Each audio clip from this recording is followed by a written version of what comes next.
Hi friends, welcome back to my channel, Make It Make, where I always try to encourage you, if you can't get it to make, then make it make. Today we are going to be canning Zuppa Toscana.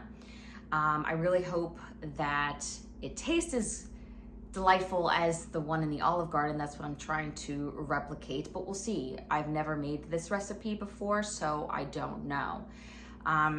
We are going to be doing a water bath with this. If you're not familiar with my content, I do a lot of old school canning. With that said, there is nothing about this recipe that is USDA approved, okay? Because we are going to be water bathing a lot of low acid foods. Another reason why I'm choosing to water bath this recipe is because I'm finding that with dairy, the water bath method is just a lot more gentle on dairy than a pressure canner would be. So I think it's going to be fine. One of my goals for years, and I've never been able to attain it, has been being able to have whole meals in one jar to serve for my family.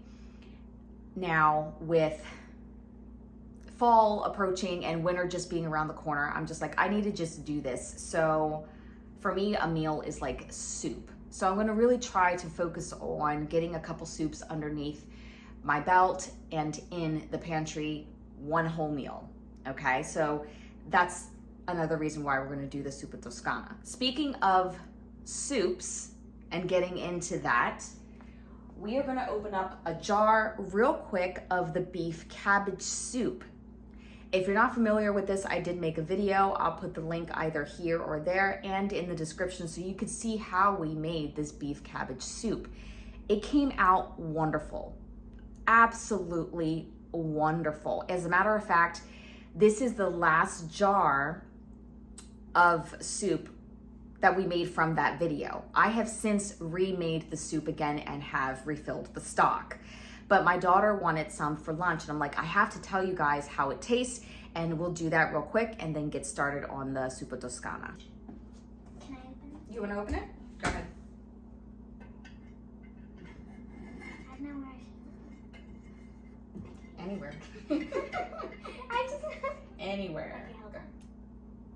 Okay, Oh. I love Okay, I'll just put this over here. Okay. I'm trying to get the. Is that It smells so spaghetti good. No. This is the beef cabbage soup Oh, that okay, you wanted. okay. I thought that Hold on. it looked like spaghetti soup because of the carrots. It looked like little carrots. Oh, no. No. We mix it up. Here we goes. Are you going to microwave it? Yeah, I'm gonna put it in the microwave. Okay. Okay, I want to try to show them so they can see what it looks like here. Maybe if I put the camera low, a little bit lower. This is what it looks like. And I'll show you in the bowl as well.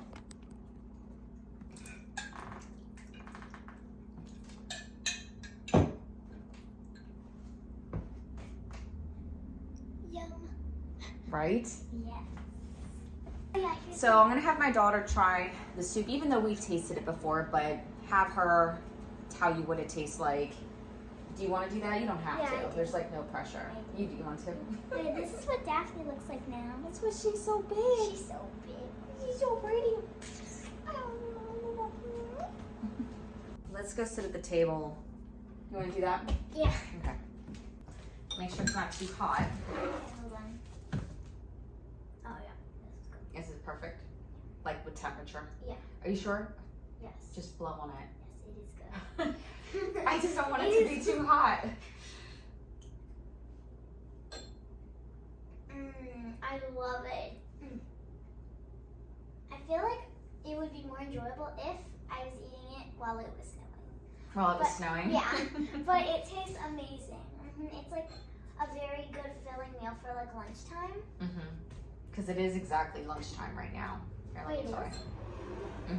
It's noon. So when I had the beef cabbage soup, I also put in a dollop of sour cream and some cheese, almost kind of like a chili, like you would eat a chili. It is so tasty. It's really good. Now that we've tried the beef cabbage soup, let's get started with the Zuppa Toscana. All right, so let's go over the ingredients for this recipe. Keep in mind that I'm going to be doubling it, okay? That way I have enough canned. I don't want to just make like 4 jars of it.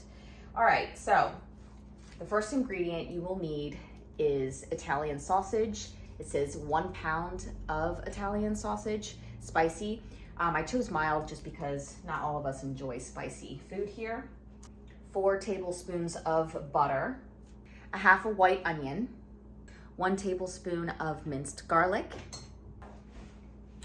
6 cups of chicken broth, 2 cups of water also 4 to 5 potatoes. It specifically says here yellow potatoes cut into 1-inch pieces, 3 teaspoons of salt, 1 teaspoon black pepper, 2 cups of heavy whipping cream, and then 4 cups of chopped kale. I am gonna hold off on the kale because I don't know how that cans. I've heard people say that it does well, but I'm completely fine with adding the fresh kale later. And plus I like it nice and fresh and crispy. That's why I'm not gonna add it. Also, I'm gonna add a couple strips of bacon, probably 8. We're gonna cook them up and chop them. All right, so let's just take all of these ingredients and start making our soup. So my daughter and I, we've been watching Little House on the Prairie, and Wait, this is spoilers. Just yeah, spoiler alert. Spoiler Alert if you've not watched Little House on the Prairie. But right now, oh my gosh, I gotta stop thinking that it's like, it's not a real show. It's not a reality show. But right now, I am so happy for Laura and Almanzo. And you said you're happy for Nellie Olsen and Percival. Yeah. Oh, the love story, it's so beautiful. Well, I watched those episodes already. Right, she's ahead of me. I'm she on wasn't season supposed 9. to. She's not supposed to watch it. Well, you weren't supposed to watch it without. We were supposed to do it together. But you were so busy. I am busy. I don't have all the time in the world like you. So anyway, she was just like, forget you. And I'm so excited to watch the movie. Yeah, so don't say anything in the comments. Don't ruin anything for me. Because I'm only at the part where Laura and Nellie get married. Nellie gets married to, what's his name? Percival. And Almanzo and Laura just got permission from Mr. Ingalls to get married in a year. Wow. It was 2 years. I don't know. But, yeah. That's literally been my life. And Laura wore her hair in braids when she was 15. It's not ready yet. 15. Yeah, she looked like a little girl. She did look like a little girl. That's why Almanzo kept saying, "Hey, Beth. Hey, little kid. Yeah. You're a good kid, Beth." Yeah. Wearing her hair up and going to the school. And wearing her hair down. Yes, I like her hair down much more than she wears. She's beautiful hair. Oh my gosh. Yeah. We covet the hair of Laura Ingalls. Down or do you add up? Down or up, it doesn't matter. Oh. It's gonna give you the same answer. Okay, I always thought that you told me otherwise. No. You're confusing yourself. You're thinking too hard about it. Okay. All right, so I'm gonna take this bacon. I'm probably gonna add about 8 pieces for the whole recipe because I'm doubling it. Heating up my cast iron. It smells so good.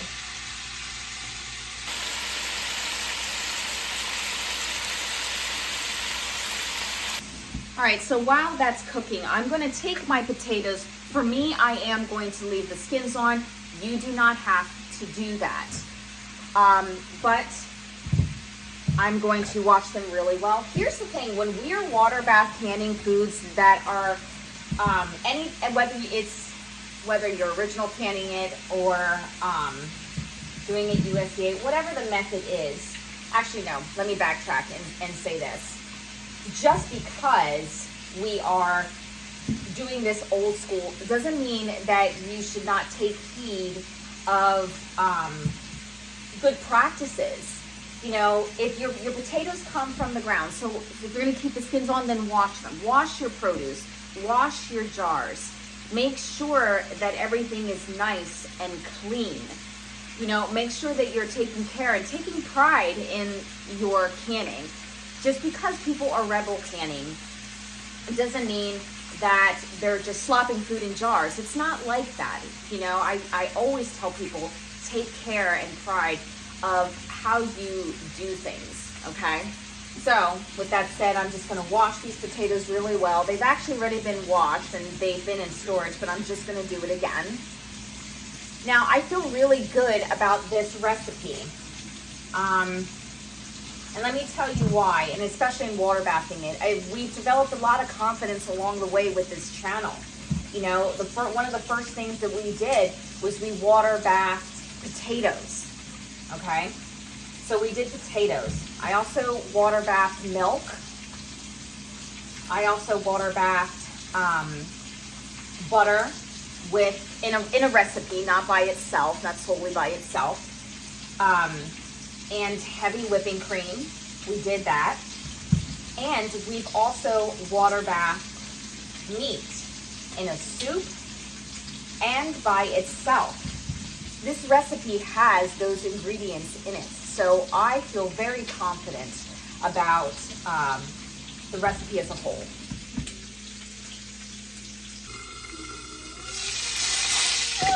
Ooh, okay. I'm going to put my bacon to the side here. I burnt a couple of them. All right. Well, I never said I was a perfect cook.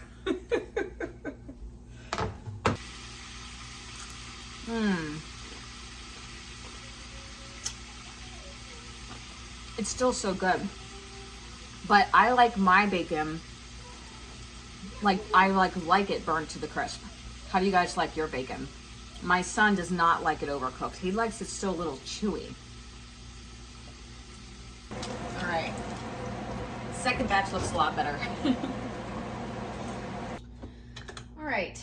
Now that our bacon is all cooked up, I am going to start adding our Italian sausage.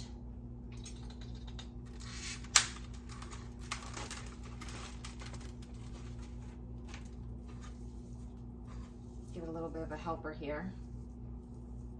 I don't want to overcook it. I just want to cook it until it's nice and brown and done. Okay. While the Italian sausage is cooking up, I'm going to take this bacon of ours and just start chopping it up.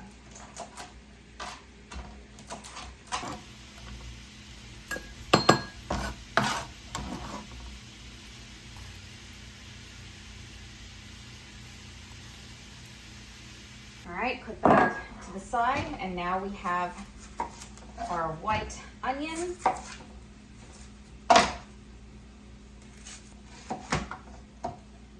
And I'm just going to dice this and set this to the side because we're going to cook this with some butter, saute it real nice.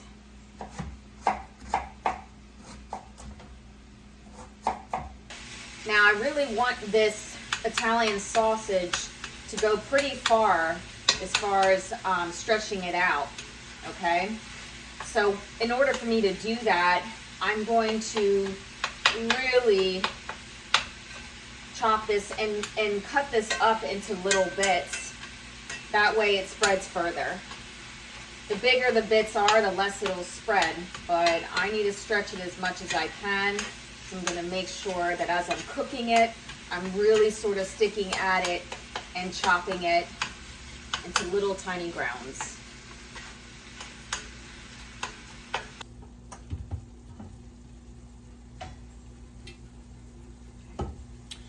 Now that our meat is fully cooked, this is the stock pot I'm going to be making the soup in. So I'm just going to take all this good meat and put it in my stock pot.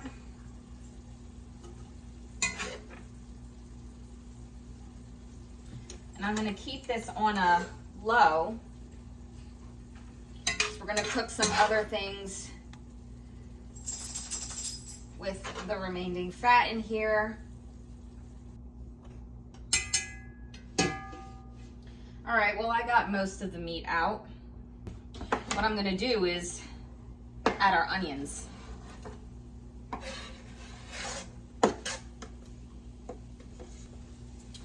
The recipe also calls for 4 tablespoons of butter, but again, I know I keep saying this, I'm doubling the recipe, so I need about a half a stick here.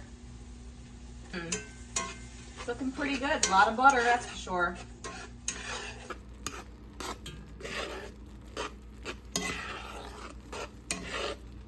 So I cut up 2 tablespoons of fresh garlic. I'm gonna put that in there.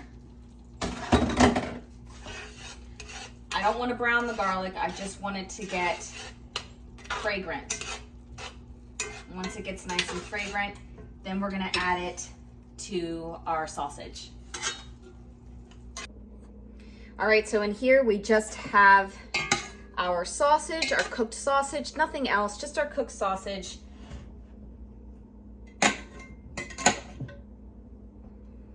Now we're gonna take our butter, onions, and garlic.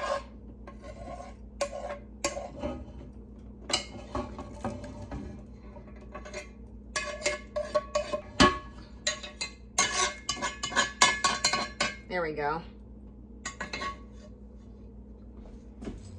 Gonna add our bacon, our chicken broth,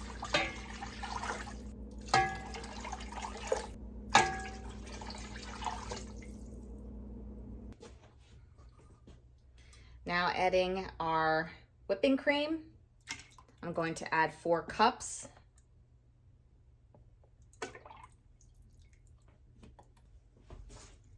Two cups of water, but I'm going to be adding 4. Now I'm just starting to cut up my potatoes also because I need to add that to the soup as well. And if you see anything like this, I honestly cut it out. I don't want that in my soup, nor do I want to can it. Anything like that you don't want in your soup. See? Just cut it out. You don't want anything like this.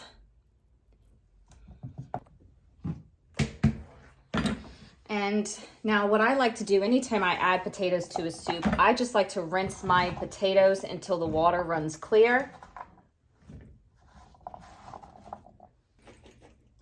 All right, I've rinsed all of the potatoes and I'm going to add them to the soup. Oops. Now I'm gonna add some salt to taste. Now I'll be going back and forth with the salt because I don't wanna add too much or too little. I wanna make sure it's just right. And then some cracked black pepper. Same thing with this.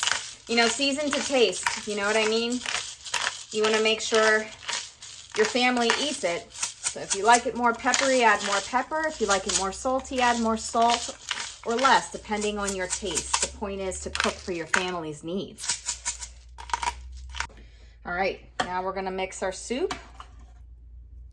I hope this thickens, so I'm getting a little scared here. This looks really thin. This doesn't look super thick. So let's just cook it down. We just got the potatoes in, that'll thicken it. Let's just cook this for a while. Again, I'm gonna put this on a medium-high heat and see what happens in like 30 minutes. All right, so I cooked the soup down for about 30 to 40 minutes, basically until the potatoes were fully cooked. And now what I'm gonna do is start to fill up my jars.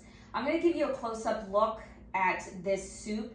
It is not a super thick soup, and I do remember that about this, and that's okay.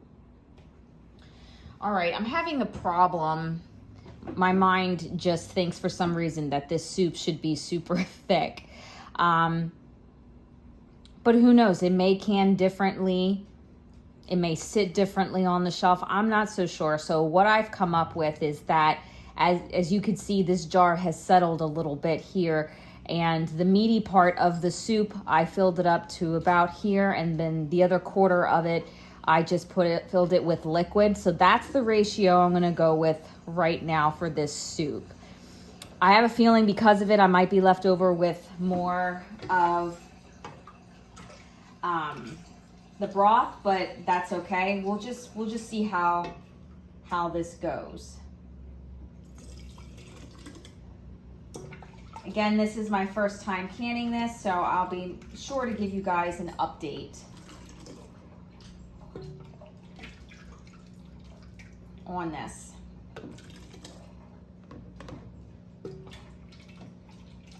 And I'm sure because, you know, we are working with butter, and milk, that it's gonna separate. And that's fine. You know, I've just learned to shake it up and go. Wipe the rim. I use a Fajar's lid. I love this company. Everybody knows that I work with them.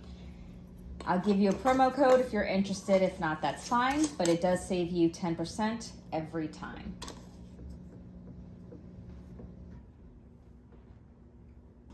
I just feel like there's so much liquid. And I followed the recipe to the T. I mean, the soup is still really good. It's really tasty. But I think next time, I think I'm just going to eyeball it as far as how much chicken broth I'm gonna add, how much cream I'm gonna put, and how much water. Because I'm gonna be left with a lot more broth. That's exactly what I'm seeing right now. And I don't like that because we're, you know, it's just disappointing. I'm going to start and put my jars in the water bath. And remember, we are not going to start our timing until it comes to a rolling boil. That is when you start your timing. Put the lid on, and I'm just, again, we're going to start it at a rolling boil, start our time at a rolling boil, and I'm going to come back, check up on the water levels, and then if they're just, the water's just skimming on the top of the lids, then I'm going to top it off with some more hot water from a kettle. That way we're not changing temperatures of the water. All right. Okay, it is officially the evening now. We just got done with our 3-hour water bath, maybe about 20-25 minutes ago. I don't like to take things out of the water bath right away. I'll give you a closer look.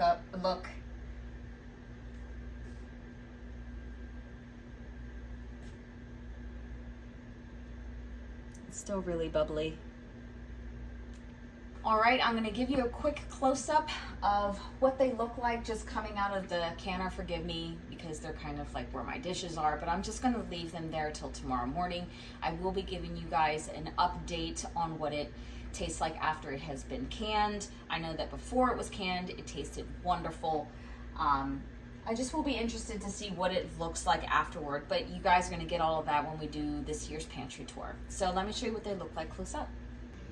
Here they are.